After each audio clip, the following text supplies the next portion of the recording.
I want you to imagine in your mind's eye a donut. I'm not going to tell you any more than that, just imagine whatever donut comes to mind first in your mind. In all likelihood, the donut that you just imagined was different from the donuts imagined by other people watching this video. If you want, you can leave a comment down below describing the donut that you imagined. The reason that everybody pictured a different donut is because donut is a relatively abstract term that encompasses a lot of variability. All fiction writing, all writing in general, falls somewhere on a spectrum between the completely abstract and the fully concrete. Donut is a relatively abstract term, but is more concrete than a term like dessert or food. Now, describing a luscious chocolate-covered Boston cream fried to the perfect golden brown is a much more concrete description, and if I had opened the video that way, the donuts that we all imagined would have likely been closer to this. Abstract prose is about ideas, thoughts, concepts. Concrete writing is more detailed and focuses on sensory information and visual details that engage emotion.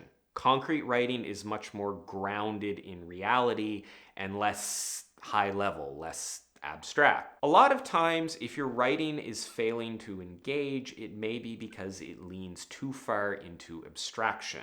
Abstractions are a sort of shortcut. They get information across quickly and accurately enough, but they don't often make for good fiction. The logical parts of our brains are engaged through abstractions because abstractions are a natural result of applying logic to the concrete world around us. We come up with terms like donut or anger or love in order to describe concrete realities around us in an abstract way. We take a bunch of things and say, we could call all of these donuts, and poof, an abstract term is born. While concrete language does work to be more emotionally engaging and often results in better writing, concreteness does have a few downsides. Concrete language requires more page space. Naturally, it comes with specificity, and specificity requires details. Details take space.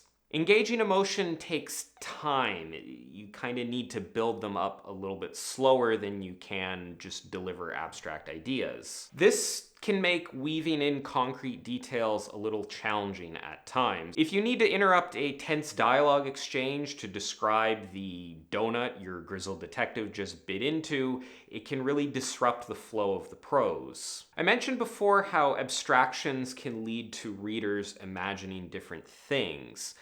This can lead to confusion and not getting the proper point across. Concreteness, though, can also lead to misunderstandings, but in a slightly different way.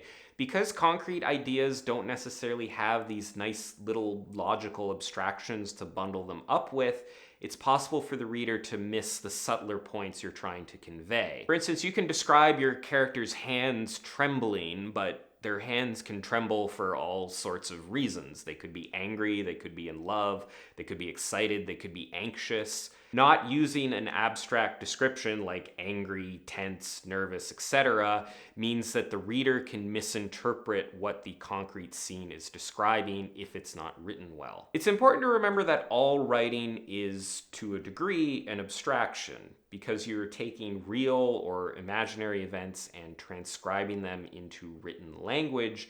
Everything you tell the reader is abstracted to some degree. Dialogue is a bit of an exception to this because it is a direct quotation, but even dialogue is abstracted to a degree because you're taking spoken words and changing them to text. This is one of the reasons that dialogue, I think, is more powerful than a lot of other parts of the narrative. Abstraction comes with a little bit of, not really mistrust, but a recognition that the writing has been filtered in some way. When you say that something is a donut, you, the author, are making a judgment that that thing is a donut. You're taking a concrete object and assigning an abstract label to it. When you do that with events in a story, the similar thing starts to happen. It's like the events are being judged in a certain way, and they don't seem as impactful. The general advice that you'll see around concrete and abstract language is to try to use concrete language whenever possible,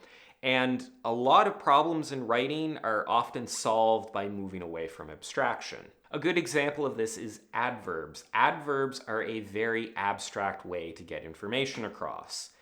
Anger is a very abstract term. Saying someone said something angrily is a very abstract way of delivering that information.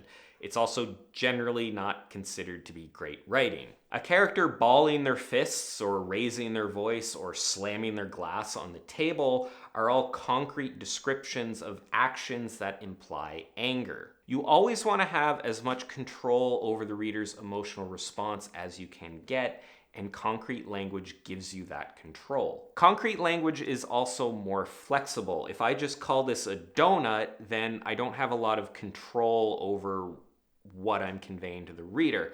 But if I describe it with a more concrete description, I can emphasize different parts of it and evoke a specific emotional response in the reader, which serves my story. You can say that a character loves another character, but love is such an abstract term that it doesn't really tell the reader anything about the nature of the love. They won't feel anything, they won't have any emotion associated with it.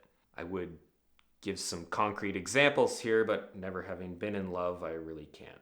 So what can we take away from all this? Well, centering a video around donuts is a great excuse to buy a half dozen of them, even if you only need one for the video. Also, eating 5 Boston cream donuts before filming a video is a bad idea. Most of your writing should lean towards the concrete end of the spectrum. Concrete prose is the best way to move a reader through a story in an emotionally engaging way. However, having too much concreteness will sort of muddy the bigger ideas of your story and make them harder to understand, to the point where readers might miss elements like theme. You want a certain amount of abstraction to engage the logical parts of the brain, to convey ideas efficiently, and to more easily get your big, more subtle ideas across. Abstractions have the advantage of being very clear in a logical sense, and also being very quick to deliver, and there are often times in your story where those can be advantages. In general, I would say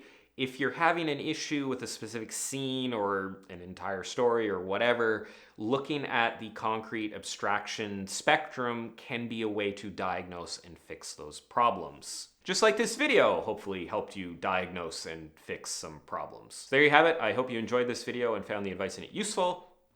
Please remember to subscribe to my channel so you don't miss all the other videos like this that I'll be producing, and so that you can watch all the other videos like this. That's usually not how I say the outro, and that was a way awkwarder way to word it, so I'll just go back to the other way next time. Anyway, thanks for watching, and I'll see you next time.